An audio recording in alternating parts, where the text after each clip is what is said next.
नमस्कार दोस्तों, कैसे हो आप सब। आज हम जानेंगे Godrej consumer products share price target 2024, 2025 और 2030 के बारे में। आखिर क्या वैल्यू हो सकते हैं इन आने वाले सालों में इस शेयर की। तो चलिए हम उसके लिए हमें सबसे पहले कुछ ज़रूरी चीज़ों को देखना होगा, क्योंकि दोस्तों इस वीडियो में हम कैंडल स्टिक वगैरह के बारे में बात नहीं करेंगे। हम इस वीडियो में बात करेंगे जो एक्चुअल चीज़ है, जो रियल चीज़ है, जो फंडामेंटल चीज़ है, ठीक है। उन सब चीज़ों के आधार पर जो है आपको खुद पता चल जाएगा भाई कंपनी में शॉर्ट टर्म के लिए निवेश करना चाहिए, लॉन्ग टर्म के लिए निवेश करना चाहिए, क्या कंपनी कोई नुकसान में तो नहीं रही, क्या कंपनी के शेयर की वैल्यू में आने वाले समय में बढ़ोतरी हो सकती है, गिरावट हो सकती है, ठीक है। इन सब चीज़ों का आपको खुद पता चल सकेगा ये वीडियो देखने के बाद। तो चलिए फटाफट से इसको देख लेते हैं।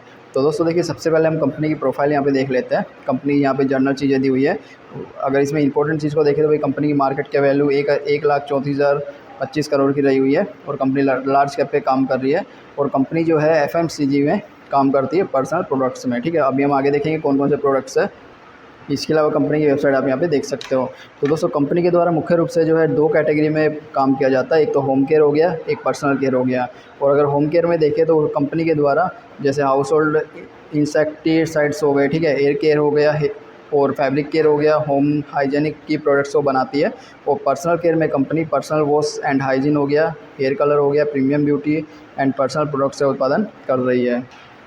कंपनी के आज के समय में 85 से भी ज़्यादा देशों में रही हुई है। कंपनी की प्रोडक्ट्स में 1.2 मिलियन से भी ज़्यादा कंज्यूमर रहे हुए हैं, जो कि यार काफ़ी बड़ा नंबर है। 1.2 बिलियंस कंपनी के कस्टमर रहे हुए हैं, जो कि एक काफ़ी बड़ा नंबर कहा जा सकता है। तो दोस्तों ये थी तो ये कंपनी के इस बारे में शॉर्ट जानकारी। अब हम कंपनी की कुछ ज़रूरी चीज़ों को देख लेते हैं। तो सबसे पहले हम देखेंगे पिछले 5 सालों में शेयर की कीमत में हुए बड़े बदलाव। तो अगर 27 मई 2019 की बात करें, 5 साल पहले, तो कंपनी के शेयर की वैल्यू 668 रुपये के आसपास ट्रेड किया करती थी। और अगर 5 सालों के बाद देखें 20 मई 2024 को, तो कंपनी के शेयर की वैल्यू 668 से बढ़ के 1310 हो गई और ये मैक्सिमम गई है 1372 रुपये तक। तो इससे शॉर्ट में हम ये कह सकते हैं भाई कंपनी ने पिछले 5 सालों में 668 रुपये से लेके और 1372 रुपये तक का सफ़र तय किया है। मतलब कंपनी ने पिछले 5 सालों में 96% का ओवरऑल रिटर्न दिया है, जो कि यार वैसे तो ज़्यादा अच्छा रिटर्न नहीं कहा जा सकता, क्योंकि लार्ज कैप पे काम कर रही है और 5 साल का जो समय काफ़ी लंबा होता है। पर अभी के लिए हम इसको एक अच्छा प्लस पॉइंट दे सकते हैं। तो इसलिए हमने इसको एक यहाँ पे प्लस पॉइंट दे दिया, क्योंकि कंपनी ज़्यादा अच्छा रिटर्न तो नहीं दिया, पर एक अच्छा रिटर्न ज़रूर से निवेशकों को दिया है। उसके बाद हम देखेंगे कंपनी के पिछले 5 सालों की फाइनेंशियल रिपोर्ट। तो देखिए, अगर 2019 में देखें तो कंपनी के द्वारा 10,694 करोड़ का रेवेन्यू बनाया जाता था और 2,341 करोड़ की नेट इनकम बनती थी 2019 के साल में। और अगर 2023 में देखें 5 सालों के बाद, तो कंपनी का रेवेन्यू 10,694 से बढ़ के 13,448 करोड़ हो गया और नेट इनकम 2,341 से बढ़ के 1,702 करोड़ हो चुकी है। तो इसमें देखिए, अगर इसको इस रिपोर्ट को फ़िल्टर करके देखें तो हम देख सकते हैं भाई कंपनी की जो नेट इनकम है उसमें तो लगातार गिरावट देखी जा सकती है, यानी कंपनी का प्रॉफिट गिर रहा है पर कंपनी रेवेन्यू अच्छा बना रही है।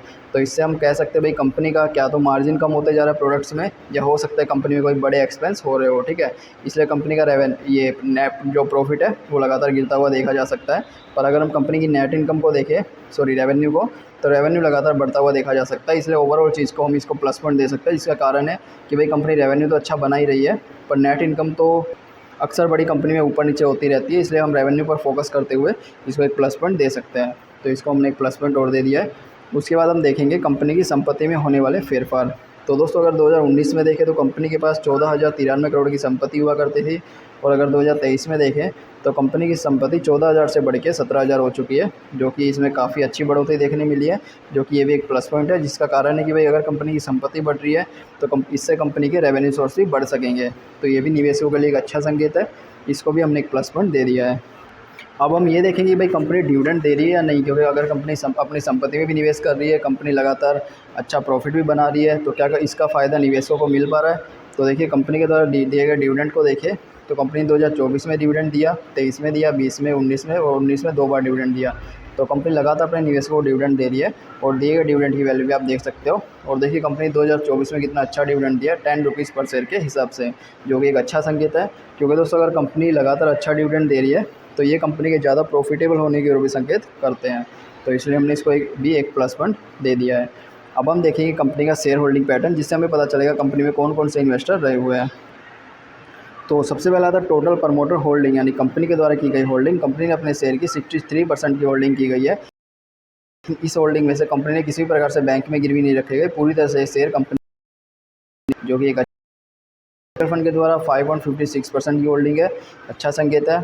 उसके बाद अदर डोमेस्टिक इंस्टीट्यूशन, जो भारत के बड़े इन्वेस्टर हैं उनके द्वारा 3.39% की होल्डिंग देता है।